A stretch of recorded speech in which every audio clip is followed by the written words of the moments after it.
اعوذ باللہ من الشیطان الرجیم بسم اللہ الرحمن الرحیم واستعینوا بالصبر والصلاۃ ان اللہ مع الصابرین ان اللہ وملائکتہ یصلون علی النبی یا ایھا الذین آمنوا صلوا علیہ وسلموا تسلیما جزا اللہ عنا سیدنا محمد صلی اللہ علیہ وسلم وآلہ۔ کل درود شریف کے مجلس میں بھی ہم نے ربیع الاول کا ذکر کیا اور مکہ مکرمہ میں حضور صلی اللہ علیہ وسلم تشریف آوری کا بھی کچھ ذکر ہوا۔ چونکہ مکہ مکرمہ کی وہ کچھ حکایات حضرت حکیم الامت اپنے اس بیان میں جاری رکھے ہوئے ہیں، دونوں مل گئے ہیں جی، ولادت رسول پاک صلی اللہ علیہ وسلم بھی اور مکہ مکرمہ کی کرامات بھی۔ تو کل میں نے تھوڑا سا اس کا ذکر کیا تھا کہ صادق الامین قریش تو سارے ان کو مانتے تھے اور اہم فیصلے بھی انہیں سے کرواتے تھے۔ تعمیر مکہ کا میں نے کل ذکر کیا تھا کہ موجودہ کعبہ جو ہے بنا علی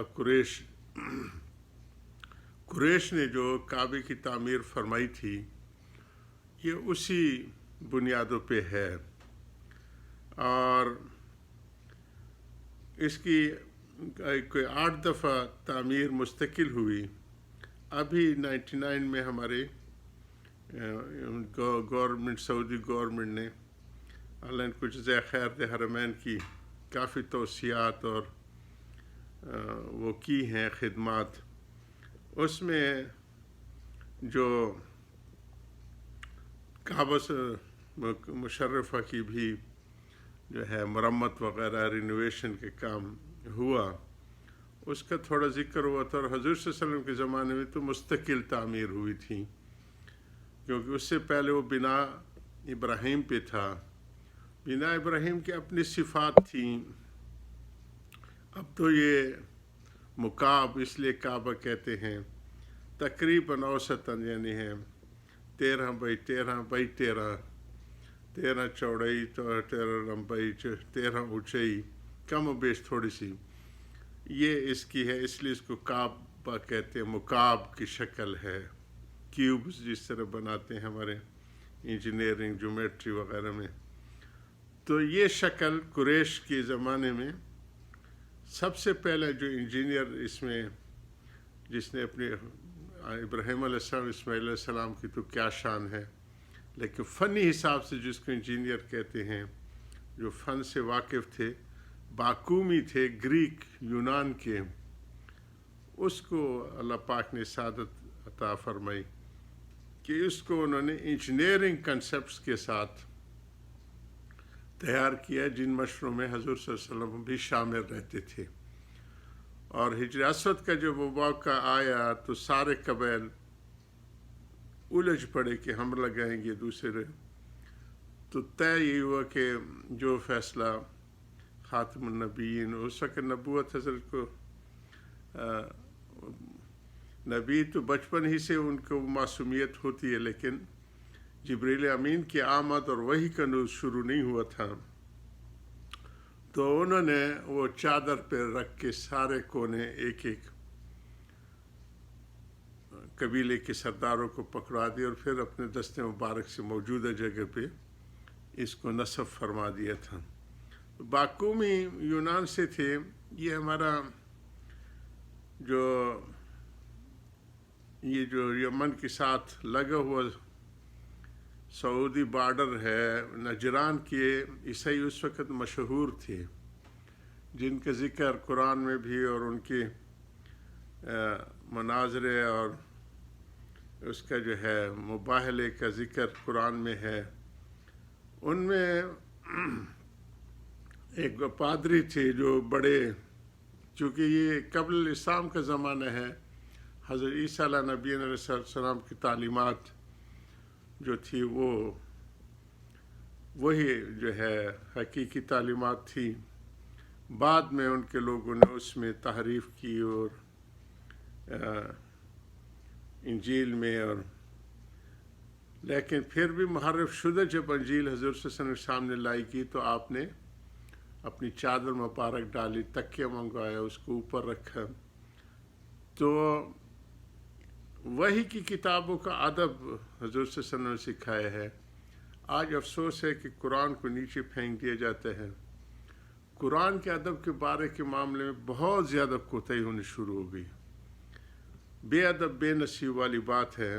رزق کے معاملے میں بھی، قرآن کے معاملے میں بھی، مساجد کے معاملے میں بھی، علم اور اکابرین کے بارے میں بھی بے ادبی کا بہت زیادہ طوفان آج کل برپا ہے. تو حضور صلی اللہ علیہ وسلم کے سامنے جب انجیل کا نسخہ پیش کیے گئے تو آپ نے اس کو اٹھا کے اور جو ہے نا احترام سے اپنے تکیے پہ اور پھر اوپر رومال مبارک بچھائے اور پھر رکھا.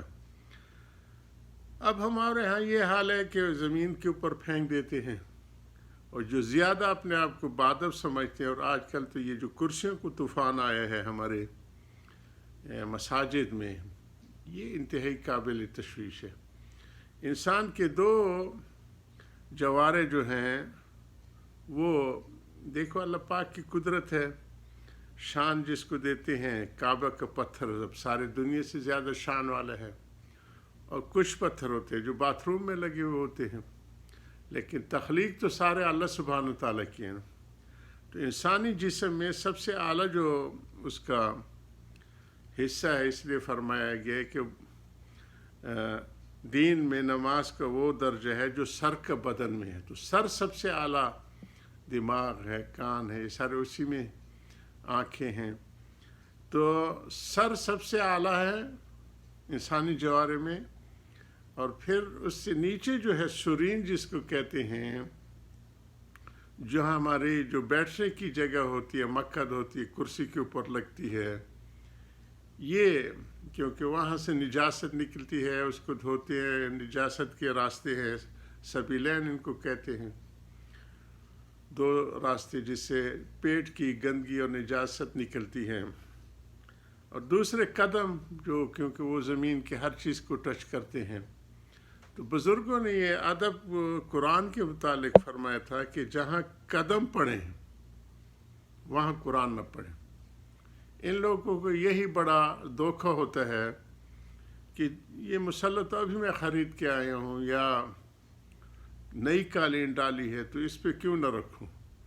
تو ہم لوگوں کو ہمارے بڑوں نے سکھایا ہے کہ جس جگہ پاؤں پڑے، چاہے وہ قیمتی قالین کیوں نہ ہو، وہاں قرآن نہ پڑھے.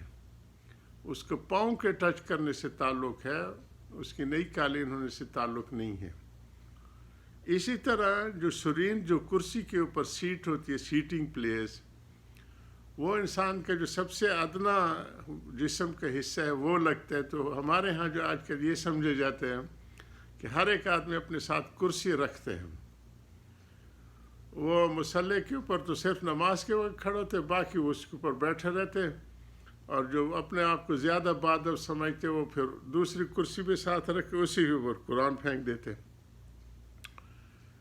اور یہ بہت تکلیف دہ صورتحال ہے. اس لیے قرآن کی نور سے محرومی کا سبب بن رہی ہے، امت کو وہ نور حاصل نہیں ہو رہا. میں نے کل ہمارے عزیز انس نے یہ کیا کہ ان کو ترجمہ تھا بخشیت الاملاک کا، تو میں نے قرآن ایک سمندر ہے، اس کی جو وحی کے علوم میں سمندر ہے. املاک جو انسان کے ساتھ جتنی ریلیٹڈ چیزیں، ملک ہیں، گھر ہوتا ہے، مال ہوتا ہے، جائیدادیں ہوتی ہیں، یہ سب کو گھیرتے ہیں. رزق کے معنی ہمارے بزرگوں نے بہت وسیع لکھے ہیں کہ اس میں کھانے پینے کی چیزیں، اس میں رہائش وغیرہ، اس میں اہل و عیال کی آسودگی، یہ سارے رزق کے ساتھ جڑے ہوئے ہوتے ہیں. تو قرآن تو ایک سمندر ہے، اور اس کا نور ان کو حاصل ہوتے ہیں جن کے قلوب منور ہوتے ہیں.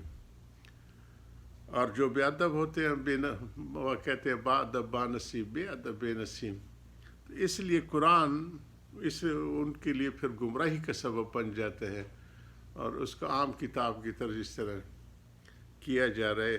تو ان آداب کا ذکر مکم کرو، اس تعلق سے آگے ہے. اللہ ہم سب کو با ادب با نصیب بنائے. وآخر دعوانا الحمدللہ رب العالمین.